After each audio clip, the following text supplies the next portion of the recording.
Hi,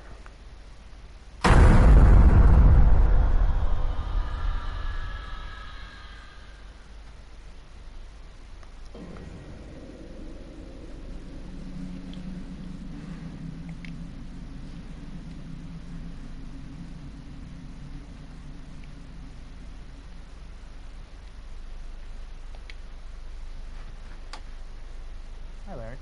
Hey, Graham. Hi, my name is Graham Resnick. I'm a filmmaker, writer, director, sound designer, and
Hi, Larry.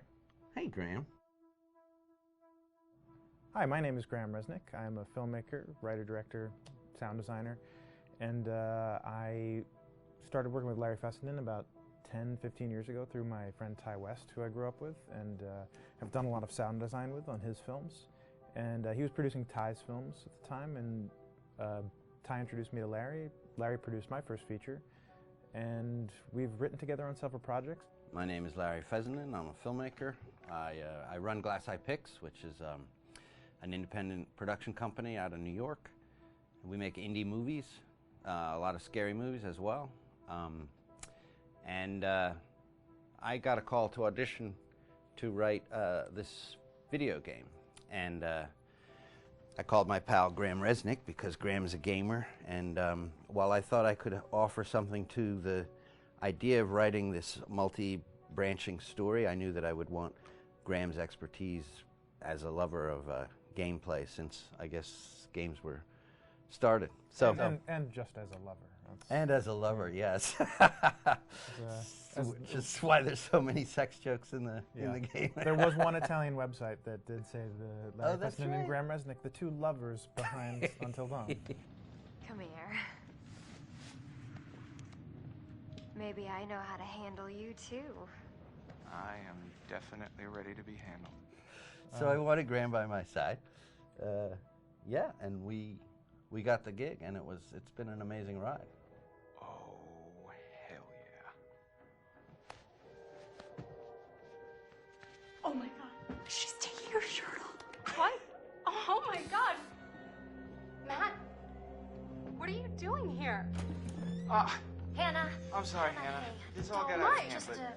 So in the game, the basic setup is that a year prior to the game's start, all these kids had gone up to a ski lodge that was owned by the parents of one of the kids, or a couple of the kids, and some of the teenagers played a prank on some of the other teenagers, and a terrible tragedy occurred when a few of them, two sisters, ran out into a blizzard, and were never seen from again.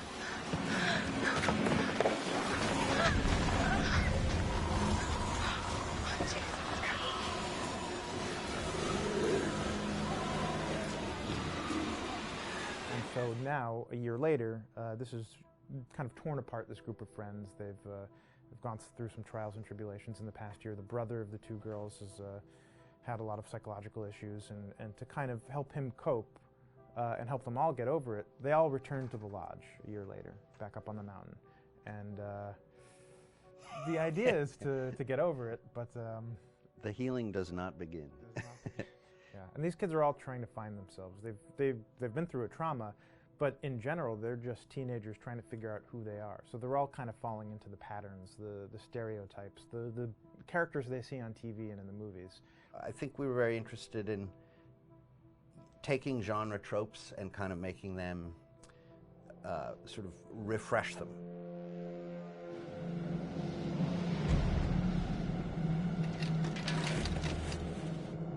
Hey, did you see that? Dad said it'd just be us this weekend. We're familiar with how slasher movies work. Most people have seen some horror movies, and we have established notions and preconceptions about the roles of the players in horror movies and how they talk and how they get killed and how they have sex. And to bring you into the game that way and then subvert a lot of those expectations was kind of our goal. They're haunted by some incident that happened in their past, which I think you pretty much figure out that that's going to have a role in their interaction. Yeah, so I think what was fun was we take some sort of stock characters and we try to give them some shape, but at least at the beginning they're recognizable in the way of groups of friends. There's the jock and the bitchy girl and the rivalries between everyone. And oh my gosh, and really fun characters too. Like we just had so much fun living in the minds of these characters through writing the script. What do you think? Jesus! It was fun. I think we were looking to get that kind of banter that you see both in movies, but also that you absolutely have with friends, and sort of those inside jokes. And of course, as writers and as friends ourselves, we sort of developed little tracks, and we try to give the characters that kind of vibe.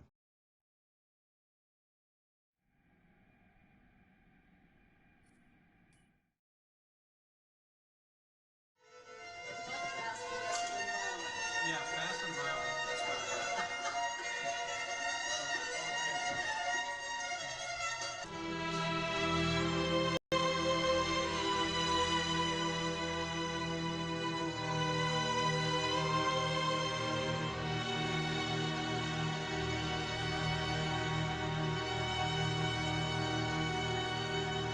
My name is Jason Graves, and I'm the composer for Until Dawn.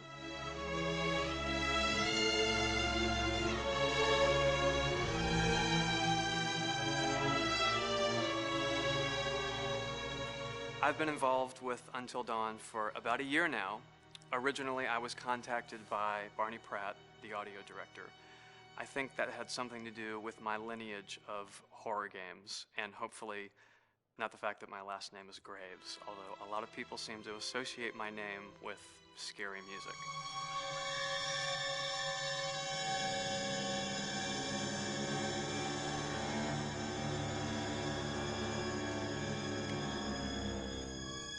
One of the things that was really exciting about working with Barney and the team at Supermassive is they really wanted something unique for the music. They wanted the music to stand out and be a character on its own in the game.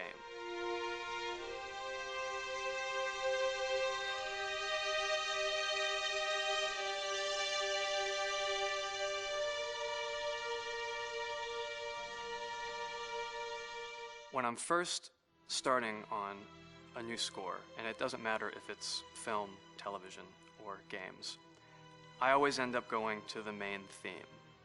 Sometimes the developer or producer isn't even necessarily interested in the main theme at the beginning. I just want to do it for myself, because for me, the main theme is the identity of the game.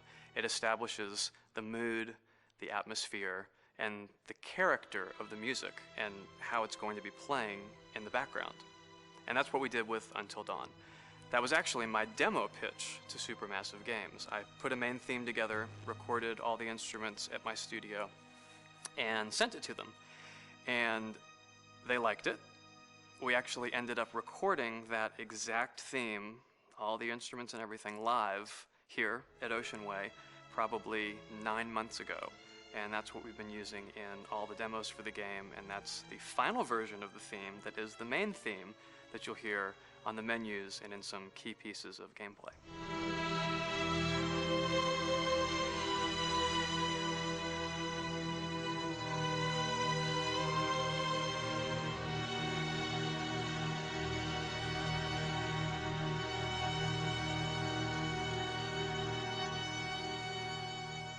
I seem to have made a name for myself in horror. And there's something about scary music, I think it's maybe the lack of rules. The biggest rule in scary music is there are no rules, so you can do anything you want, and actually, if you end up doing things that don't feel like they would work out together, they kind of clash, and it ends up being even more effective for scary music. So that's what really drew me to Until Dawn, was the textures, plus writing thematic material that is interwoven with the scary textures. I haven't really done anything like that before. Usually it was just all tension all the time, and that's fun and it's great. But I'm actually at heart a very melodic composer. That's the kind of music I love listening to, and that's the kind of music I love writing. That's the kind of music I got to work on in Until Dawn. Very nice. Same thing.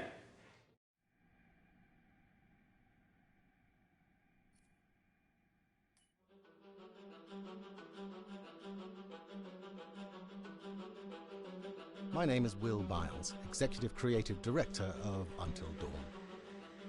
The first part of getting a believable facial performance in-game is to capture, topographically, the actor's range of emotional expressions as separate versions of the same head. Every tiny nuance gets digitized and merged, effectively creating a model that can recreate every facial movement that the actor makes.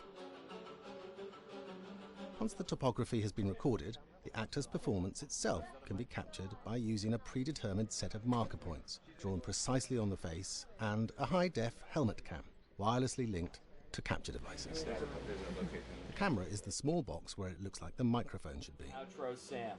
Mark. It records in high def the movement of the dots throughout the performance that will drive the expressions captured earlier. Unlike other systems, this form of capture is far less lossy because there are fewer interpretations between performance captured and performance rendered finally in-game. The audio is also recorded via two separate lavalier mics attached to the helmet. It takes a while for the actors to acclimatise to carrying around the recording devices and the helmet cams, but very soon the shoot becomes similar to any other effects shoot or a green screen shoot. The actors in these scenes are only recording facial animation, but use cursory body movements for pacing. Wait, and maybe we should all stick together and find everybody and make sure they're all okay, so... 1-1, the year before the prank. Take 2, Mark. Other than the other actors, they have to use their imagination for everything and everywhere that they are supposed to be seeing and feeling. Idiot! So dumb! From a hot midday studio in Los Angeles to a freezing midnight mountain in British Columbia.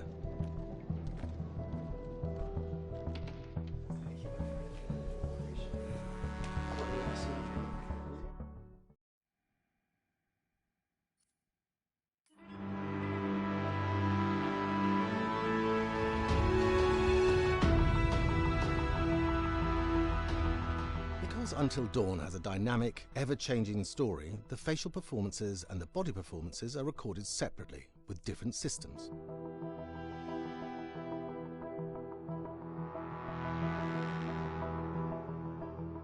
With the body capture, we use reflective bead suits and an infrared camera matrix system that drives the CG bone hierarchies in our character models. These performances cover everything from character locomotion, scene-specific performances and stunt work, most of which was recorded at studios in Pinewood and Shepperton, near London. Hannah! Hello? Combining all the elements seamlessly in the final game becomes a formidable editing and logistical task. Every variation, both physical and emotional, must be combined in these multi-edits. Scaffolding props have to stand in for the sets, because the hundreds of infrared cameras have to be able to see all of the reflective beads on the actor.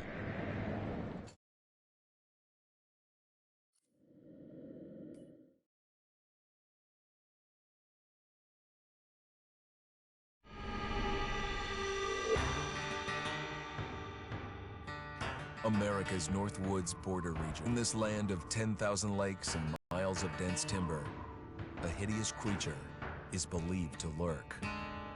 The North Woods is probably one of the last frontiers in America. There's still a lot of places in this area that hasn't been set foot by man. Monsters and mysteries exist here because it is remote. Up in the North Woods, winters are long. In times of biting cold and isolation, a devouring monster is believed to come forth. It's terrorized native people for generations. Growing up, I was told, like, don't go outside, the Wendigo will get you.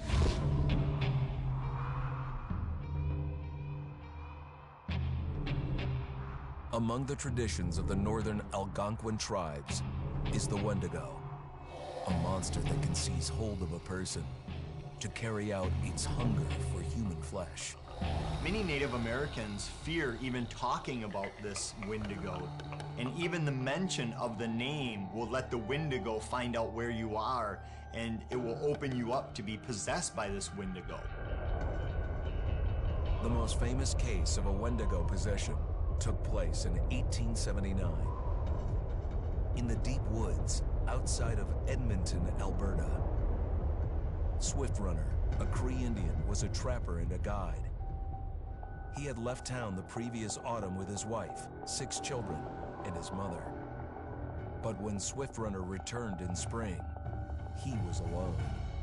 Swift Runner came into a nearby village telling this heartbreaking tale. I had to watch them starve to death. Of his family being killed by starvation, and that he was the only survivor. My whole family gone. It wasn't hard to understand a family falling victim to a brutal winter. To even not. Yet something was suspicious about Swift Runner. He was a strapping man, and he came into town weighing over 200 pounds. It didn't look like somebody who had just weathered a terrible winter. He wasn't malnourished, didn't look like he was starving. He looked healthier than ever. After a few nights, it became clear that something was wrong. He started having night terrors, screaming in his sleep. I am the Wendigo! Villagers alerted the police. Swift Runner actually guided them back to his winter cabin.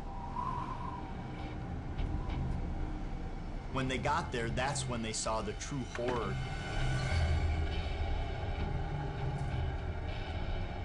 Human skulls were scattered around, many bones, some of which had been snapped in half, and the marrow inside had been drained. They had never seen anything like it. Swift Runner had killed his entire family, shooting them, hitting them with an axe, strangling, and then eating most of their bodies.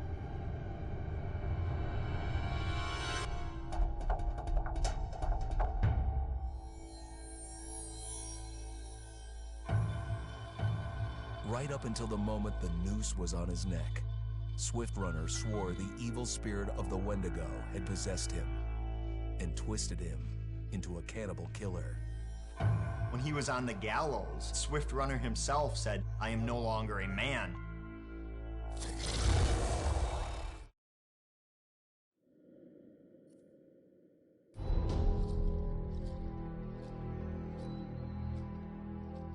Just move over there. Go on, move. Let me say what I came to say. I'm here to tell you what you're up against being back on this mountain. You should never have returned. I don't know why you did after what happened last year. You mean with Hannah and Beth? Yeah, how could you know without being involved? I don't take kindly to you kids coming up here to my mountain. Your mountain. The mountain don't belong to me, it's true. But it don't belong to the Washingtons. This mountain belongs to the Wendigo. Hi, this is Lee Robinson, production designer at Supermassive Games. Understanding the ancient myths of the Wendigo was key for their development that helped the visual look.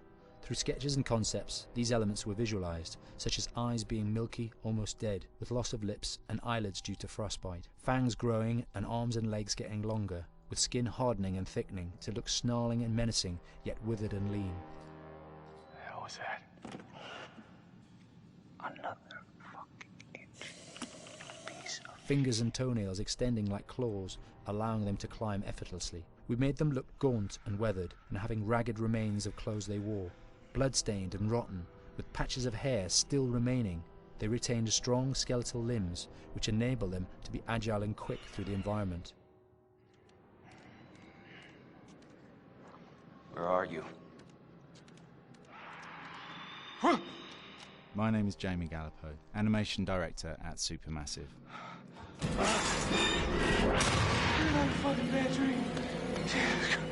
The overall direction on the creature was to be very strong, to be extremely fast. We wanted a spider-like movement to the creature. 1 minute scampering to leaping and then crawling, almost instantaneous.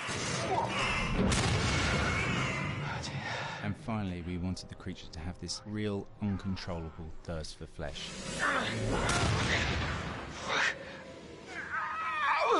From a sound design perspective, the Wendigo is a real challenge. For the main vocalisations of the Wendigo, we used our own vocalisations, various different animals from the exotic to the farmyard, various plugins and processes to gel these sounds together and keep a human resonance behind that voice, telling the backstory of the Wendigo.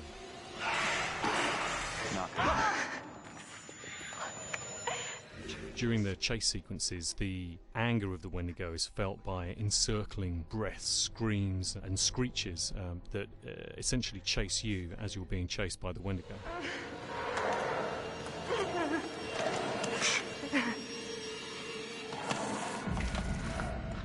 We would layer them up in a multitude of layers, sometimes 15, 20 sounds playing at the same time, to build up the vocalizations for this fearsome creature which is always in attack mode, hyperactive and chasing you throughout the game.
Блин.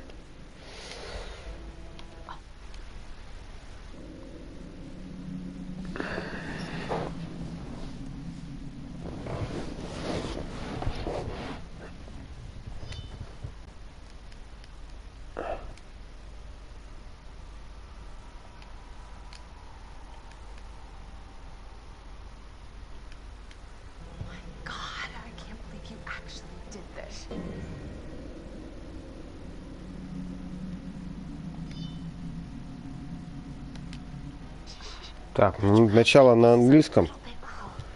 Сейчас потом поменяю язык. Я потому что на английском проходил.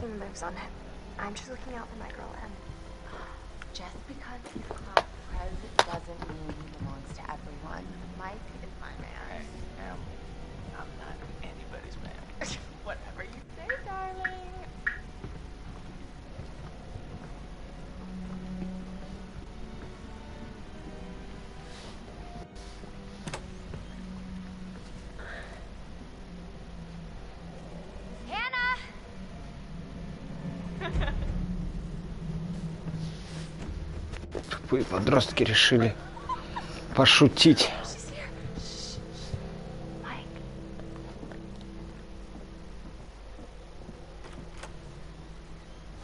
Mike? It's Hannah. Hey, Hannah.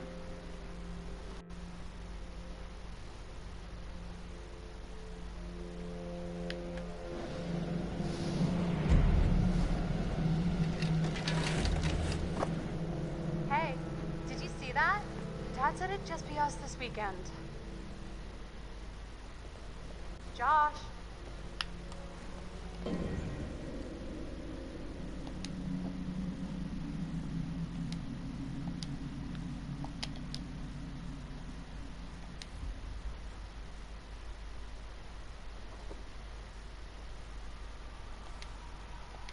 Так, блин.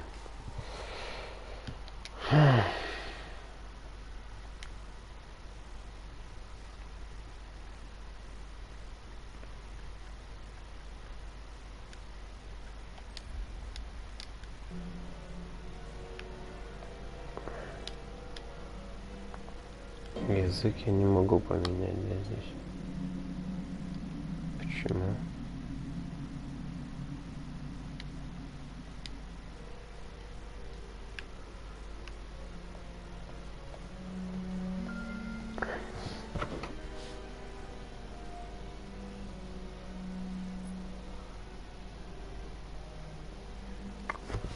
Так.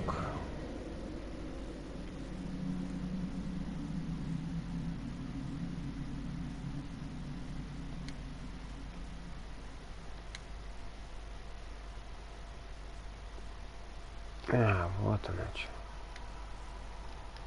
Ну ладно. Так. Поярче сделал, потому что... Все, погнали.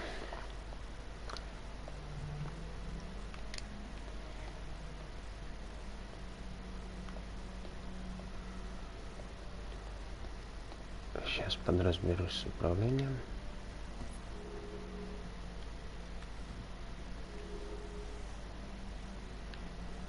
Да ладно, блин. Oh my god. What did our naive sister get her something? Так, короче, ладно, я...